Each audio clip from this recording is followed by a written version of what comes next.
Prenez un moment et regardez ces deux hommes. Pouvez-vous me dire ce qu'ils ont en commun? Mais rien, vous allez me dire? Après notre histoire, vous allez comprendre ce qu'ils ont en commun.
Cet homme est Faisal Roufki. Il a créé DollarSpicesClub.com. Avec Dollar Spices Club, vous pouvez obtenir différentes épices pour $1.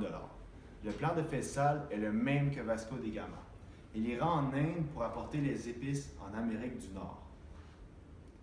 Alors maintenant, voyez-vous ce qu'ils ont en commun? Bonjour, nous avons comme invité aujourd'hui Faisal Roufki qui va nous expliquer comment il va copier le modèle d'affaires de Vasco da Gama. Oui, je me suis beaucoup inspiré de l'histoire de Vasco da Gama et je me suis inspiré aussi d'autres personnes comme Michael Dubin, le créateur de DollarShaveClub.com. Ça aussi. Donc, j'ai plusieurs sources d'inspiration. D'accord. Est-ce que tu peux nous dire qui est Faisal Roufki? Je suis un jeune immigrant arrivé au Canada depuis 2 ans. Je me suis installé à Montréal. J'ai beaucoup d'expérience entrepreneuriale depuis que j'étais enfant. Et j'ai eu beaucoup d'échecs en fait. Et aussi beaucoup de réussites. Et avant d'arriver ici au Canada, je suis arrivé à un stade au niveau de ma vie personnelle où je me suis décidé de vraiment passer à un autre niveau au niveau de mon expérience entrepreneuriale. J'ai pris la décision de créer des entreprises qui sont plus axées vraiment vers tout ce qui est profit, argent, mais c'est vraiment axé vers tout ce qui est humain, genre aider les gens, rendre la vie plus facile. Pouvez-vous nous dire comment vous avez eu l'idée de DollarSpicesClub.com? L'idée a commencé depuis ma dernière entreprise. L'entreprise que j'avais une entreprise qui fait des création de site web et web marketing et tout ce qui est en liaison avec le web. Donc, en créant cette entreprise, je proposais des coffrets. Et dans ces coffrets-là, ça contenait plusieurs services. Mais c'était pas clair pour nos clients. Moi et aussi les commerciaux que j'avais, ils perdaient beaucoup de temps à expliquer aux clients ça sert à quoi, ça sert à quoi. Par exemple, je te donne un exemple, par exemple le référencement. Quand tu dis à un client référencement, plusieurs de nos clients ne comprenaient pas qu'est-ce que c'est un référencement. Donc, vraiment, on perdait beaucoup de temps à leur expliquer et aussi, on perdait beaucoup de clients aussi avec ça. Donc, je me suis dit que ma prochaine entreprise, la première chose à laquelle je vais faire attention, c'est vraiment que ce soit un produit clair, que ce soit facile à comprendre. Donc, quand je suis venu ici, avec cette idée-là, j'ai remarqué que plusieurs produits sont assez chers par rapport à d'autres coins au monde. Donc, puisque j'aime la cuisine et j'aime tout ce qui est saveur et bon goût, j'ai remarqué que les épices sont très chères ici en Nord-Amérique, que ce soit au Canada ou aux États-Unis. Et j'ai déjà une expérience dans la vente des épices. Donc, je me suis dit, avec mon expérience, je pourrais rendre le coût de ces épices moins cher avec un bon service. Très bien, mais ça consiste à quoi, le DollarSpicesClub.com? DollarSpices.com, c'est un site web qui s'adresse en priorité à des jeunes actifs. Ces jeunes-là qui cuisinent à la maison pour pouvoir faire plus d'économies et aussi qui n'ont pas beaucoup de temps pour aller faire des courses, vraiment quand il y a un manque, genre juste au niveau de poivre ou de sel, ils ne vont pas genre aller les chercher dans des magasins, etc. Donc c'est vraiment axé vers ces gens-là. Et je sais qu'il y aura beaucoup de personnes qui vont y voir intérêt. Donc premièrement, ce que j'ai fait, c'est pour aider ces gens-là, c'est vraiment j'ai unifié les prix. Ça veut dire tous les épices que je propose au niveau de DollarSpicesClub.com, ils coûtent tout $1 en fait. Et la deuxième chose que j'ai fait aussi, c'est j'ai créé des automatismes pour leur faire gagner du temps. Par exemple, les épices les plus utilisées sont mises en première page. Et aussi, j'ai réduit les épices proposées. Je sais que certaines épices sont utilisées que rarement. Ça, je l'ai enlevé carrément de mon site web pour ne pas submerger les gens en information. Mais pourquoi club? Je vois pas encore l'intérêt d'un club dans votre site web. Le mot club dans le site web désigne la partie fidélisation. Car je propose aussi à mes clients de choisir une récurrence pour l'envoi de leurs épices. Je vous explique. Je vous donne un exemple en fait. Donc, si moi j'utilise, par exemple, je sais que j'utilise 50 grammes de poivre noir pendant 3 mois. Ça me prend 3 mois pour utiliser 50 grammes. Donc, ce que je vais faire sur le site web, je vais sélectionner, puisque je suis membre du Dollar Spices Club, je pourrais choisir comme on voit des poivrons noirs chaque 3 mois et ainsi de suite. Et c'est l'un des automatismes dont je parle qui font gagner du temps. Donc, je souhaite aussi créer une communauté sur les réseaux sociaux. C'est le deuxième aspect du mot club. Donc, c'est de donner un sentiment d'appartenance à mes clients. Parce que je sais que les clients que je cible ils sont très présents sur les réseaux sociaux en fait. Simplicité, clarté, praticalité, réduire le coût, ceci sont les valeurs que j'ai pu tirer de votre proposition de valeur. Est-ce que vous en avez d'autres que je n'ai pas identifiées? Oui, donc il y a le sentiment d'appartenance que je viens de citer. Il y a aussi des valeurs, par exemple thérapeutiques, que les gens ici en Occident ne connaissent pas, alors que il y a plusieurs personnes dans l'Est, genre les gens, que ce soit en Inde ou en Chine, ils utilisent les épices pour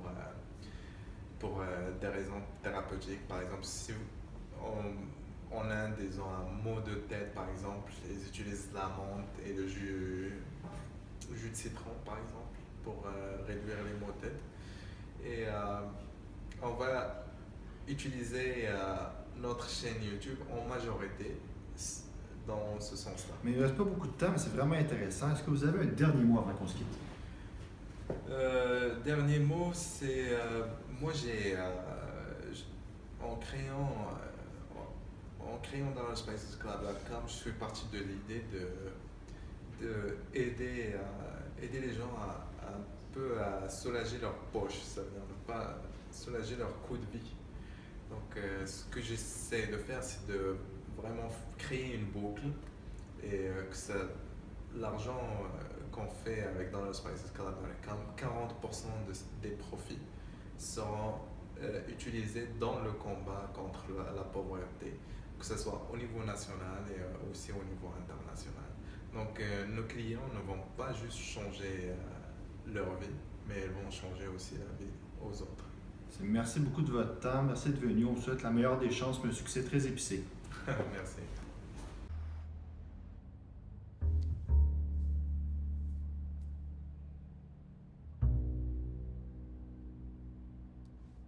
Tout ce que je vous demande, c'est de m'accorder une marge. Si vous n'ajoutez aucune plus-value à votre logement et que votre emprunt est en cours, je ne peux rien faire. Mon entreprise est florissante. Oui, mais ce n'est pas un actif. Mais Dollar Spices restaurant dans 9 États. Pour lesquels vous avez emprunté. Bon, ben alors faites-moi. Dollar Spices Club. Restaurant, vous en êtes propriétaire? Moi, personnellement? Oui, c'est bien votre entreprise, elle vous appartient. Faisal Roufki. Et c'est moi qui ai permis cette croissance. C'est très bien tout ça, mais il vous faut de l'actif. Vous avez déjà visité les bureaux de Dollar Spice Club? Parce que j'en ai 3 ici, dans ce quartier de Chicago. Venez y faire un saut, vous verrez. C'est inutile. Non, venez. Je vous ferai visiter comme ça, vous verrez mieux de quoi je parle. Merci. Monsieur Roufki. Monsieur Croc. Je peux vous aider? Non, mais il se pourrait que moi je puisse vous aider. Sébastien Poirier, HEC Montréal, enchanté. Non, merci. Nous sommes très satisfaits de nos fournisseurs. Je ne suis pas vendeur de crème glacée.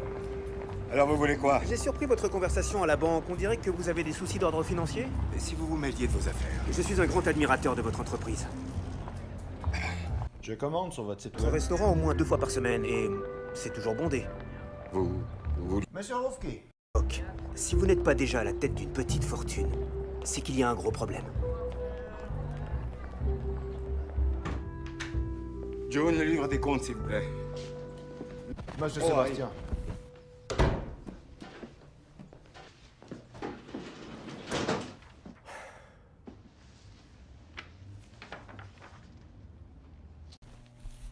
Donc, pour résumer, la proposition de valeur originale est centrée sur du B2C. Je vois une problématique au niveau de cette segmentation. Je propose d'y apporter quelques changements afin de se concentrer sur un segment de marché qui semble plus profitable, le B2B. J'ai oublié quelque chose? Ouais, j'ai plutôt bien résumé. D'une part, on ne vise plus une clientèle individuelle, mais une clientèle commerciale, telle que des restaurants ou encore des services de traiteurs. Dans le même ordre d'idées, les délais et les frais de livraison dans le B2C ne permettraient pas de répondre correctement aux besoins des clients qui veulent obtenir leurs épices le plus rapidement possible lorsqu'ils réalisent qu'ils en ont le besoin, par exemple en plein milieu d'une recette. Les entreprises qui consomment des épices en ont un besoin constant et veulent un approvisionnement abordable, fiable et en continu, sans devoir constamment remplir des bons de commande. Cela pourrait leur être fourni par Dollar Spices Club. Donc, comme le besoin à combler change, le produit aussi va changer, ne serait-ce que légèrement. On passera de la vente d'épices emballées en petite quantité à des formats plus importants, mieux adaptés à la consommation en grande quantité. Les formats individuels pourront toutefois continuer d'être livrés aux entreprises qui le souhaitent, comme par exemple ceux qui livrent des aliments en portions prêtes à manger. Afin de faire face à la problématique de votre proposition de valeur, vous devez utiliser l'outil Parts, plus précisément l'aspect Scope, soit le domaine de segmentation. Toute entreprise peut être considérée comme étant un jeu dans lequel nous devons être maîtres de la stratégie. Pour changer le scope, vous pouvez l'élargir en créant des liens vers d'autres jeux. Le scope vous permet de changer notre angle de vision. Cela nous permet d'analyser de nouvelles opportunités pour découvrir de nouveaux ciblages potentiels. À travers cet outil, on comprend que la majorité des éléments étaient utilisés pour le modèle d'affaires. Cependant, l'outil Scope nous a permis d'identifier une nouvelle clientèle cible. Auparavant, à travers la proposition de valeur de Dollar Spices Club, la clientèle cible était très large. Elle ciblait tous les acheteurs d'épices variés à la recherche de bas prix pour de petites quantités. Considérant plusieurs aspects de la proposition de valeur, les achats en petite quantité à un prix très concurrentiel étaient le seul avantage. Cette clientèle, ayant besoin d'épices souvent le jour même ou le lendemain, seront portés à aller directement dans une épicerie dû au délai de livraison. Il ne devient donc pas profitable pour le client, malgré l'économie réalisée, de choisir Dollar Spices Club. Bref, pour un achat spécifique d'épices, les délais de livraison ainsi que les frais sont des éléments qui viennent nuire au modèle d'affaires. À travers ces raisons pour l'entreprise, la récurrence d'achat n'étant pas fréquente et souvent en petite quantité, n'assurera pas la prospérité de cette dernière. À l'aide de l'outil Scope, nous avons révisé un élément du modèle d'affaires, soit le segment de marché. Un changement de clientèle vers les restaurateurs et services de traiteurs vous assurera une récurrence d'achat et des quantités beaucoup plus importantes. De plus, ce nouveau segment de marché a déjà une quantité récurrente à commander, en plus de savoir quelle sorte d'épices ils auront besoin pour leurs recettes. Connaître les épices qui seront commandées permet de choisir le fournisseur en conséquence. Un fournisseur qui doit avoir constamment une très grande variété d'épices en inventaire est beaucoup plus exigeant qu'un fournisseur qui doit en maintenir une plus petite quantité. De grandes quantités. C'est ça qui vous donne accès à l'argent. Et au-delà de ça, au contrôle. Le contrôle, Les épices. franchisé. S'il ne respecte pas les critères de qualité, vous résiliez le bail. Et le contrôle, Sur l'Amérique du Nord. résultat des courses, les banques et les franchisés vous mangeront dans la main. Alors, vous c'est Faisal quoi, Ray? Rufki.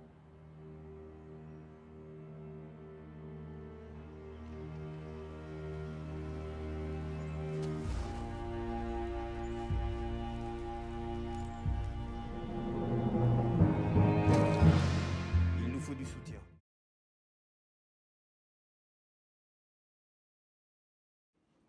Comme on vient de constater, la proposition de valeur est primordiale pour la continuité d'une entreprise.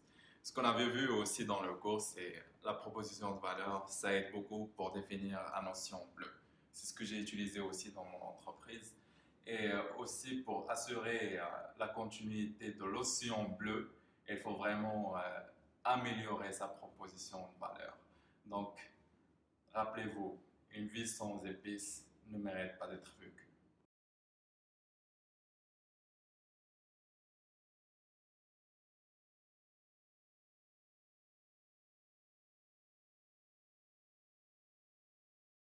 Ça, c'est ce qu'on a fait. On avait des bonnes idées. Ok. Attends. Quoi? Fait, est-ce que c'est moi qui le mets ou c'est avec toi? Moi, j'avance le bateau puis tu le mettras Ce dans serait mieux que elle fait tout avec sa main, comme ça va être Ok, je garoche mon jumpy. homogène. Là. Ok, fait que tu viens, avant, tu l'écris, tu l'avances un peu, puis là tu peux amener avec ton autre main Vasco, puis enlever. Ouais. Ok. Tu fais juste comme, tu l'amènes, là tu fais comme, là tu remplaces le bateau par Vasco, genre comme c'est arrivé. Ouais, ok, j'enlève le Dans le bateau. bateau. Non, C'est le bateau. on va faire comme elle a Genre, fait ici. il pour les arrive, autres. puis là c'est comme, Vasco. Ok. Non, on va Ben, faire la juste, Cooper. on va faire juste comme on a fait avec Lisbonne. Donc, il y aura juste le bateau qui va genre venir à Goa. Et après, Vasco va apparaître sur le bateau. Ok. Le bateau, vu que... Donc, et après, c'est pas grave. C'était comme ça. Puis après ça, prochaine séquence.